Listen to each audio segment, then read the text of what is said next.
Halo, selamat datang ya. Hari ini kita bakal ngebahas topik yang kedengerannya rumit, tapi tenang aja. Kita akan bedah jadi kerangka yang simpel dan bisa langsung kamu praktekkan. Jujur, ini pelajaran yang harusnya ada di sekolah, tapi entah kenapa kelewat. Coba deh inget-inget lagi. Dulu di sekolah kita diajarin rumus fisika, rumus matematika yang rumit, yang mungkin sekarang udah lupa total kan? Tapi satu skill yang paling penting buat hidup yaitu cara ngelola dan muterin duit, malah kelewat. Oke, siap? Yuk kita mulai. Kita akan lewatin 6 langkah simpel ini yang bakal jadi semacam peta jalan buat kita semua menuju ketenangan finansial. Jadi tujuan kita ngobrolin ini simpel banget kok, yaitu biar kita punya literasi finansial yang cukup. Cukup buat apa? Cukup buat tetap tenang kalau lagi ada tekanan, dan yang paling penting nggak gampang goyah lihat gaya hidup wah di sosmed. Nah ini nih banyak banget dari kita yang kejebak di sini kan. Begitu tanggal gajian datang, wush, uangnya langsung habis. Buat bayar ini, itu, nyicil ini, itu. Terus pas ada kebutuhan darurat, langsung balik. Mulai pinjam sana-sini, dan ya jadinya gitu, gali lubang, tutup lubang. Nah ini dia kuncinya. Sebuah perubahan mindset yang benar-benar ngebedain antara orang yang finansialnya stres terus sama yang stabil. Intinya tuh cuma satu, uang itu buat ditumbuhin, bukan cuma dihabisin. Coba kita lihat perbandingannya ya, biar jelas. Di kiri itu pola pikir yang salah. Dapat gaji, belanja, panik pas duit habis. Ini tuh lingkaran setan yang bikin capek hati kan? Nah, di kanan itu alternatifnya. Dapat gaji, sebagian ditumbuhin, baru nanti kita panen hasilnya. Tujuannya bukan ngejar gaya hidup, tapi membangun kebebasan finansial kita sendiri. Oke, terus gimana solusinya?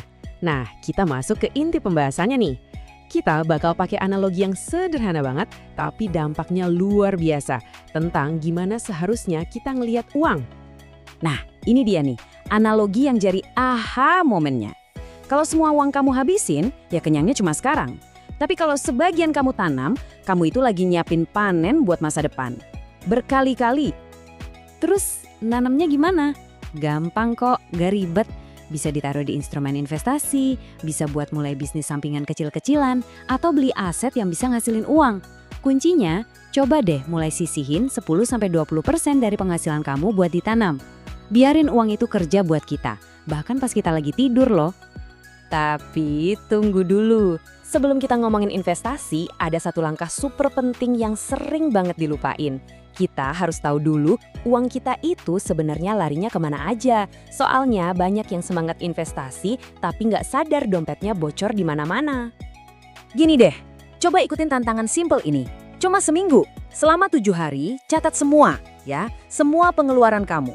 Sekecil apapun, kopi sachet, parkir, catat semua. Abis itu, kelompokin. Percaya deh, nanti kamu bakal kaget sendiri lihat sumber kebocoran terbesarnya dari mana. Nah, uang yang tadinya bocor itu kita alihin buat jadi bibit.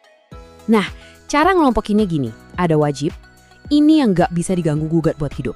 Terus ada penting, ini kita butuh tapi nominalnya masih bisa diatur. Nah, yang ketiga nih, impulsif. Biasanya kebocoran terbesar itu ada di sini. Pengeluaran-pengeluaran kecil yang nggak kerasa, tapi kalau ditotalin bikin kaget. Oke, beres soal pengeluaran. Sekarang kita bangun pilar berikutnya. Ini soal kenapa kita nggak boleh cuma ngandelin satu sumber pemasukan aja. Analogi ini dalam banget loh. Dari kecil kita diajarin buat cari kerja yang bagus, gaji stabil, seakan-akan itu jaminan aman. Padahal kalau kita cuma berdiri di satu kaki, satu gaji, sekali goyang, misalnya ada PHK atau apa, seluruh fondasi keuangan kita bisa ambruk dalam sekejap. Nah, gambar ini ngejelasin semuanya. Punya satu sumber pendapatan gede emang kelihatannya kokoh, tapi sebenarnya rapuh banget. Justru lebih kuat kalau kita punya beberapa aliran pendapatan yang lebih kecil. Kalau satu sumber lagi seret, masih ada yang lain. Lebih aman kan? Bikin kaki kedua ini nggak usah yang muluk-muluk kok. Nggak harus langsung bikin perusahaan besar.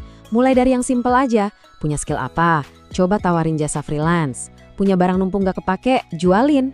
Atau hobi kamu juga bisa jadi duit. Yang penting itu konsisten, mulai aja dulu.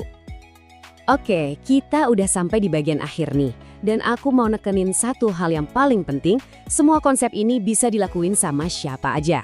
Nggak peduli berapapun penghasilan kamu sekarang, kebebasan finansial itu bukan cuma buat orang kaya.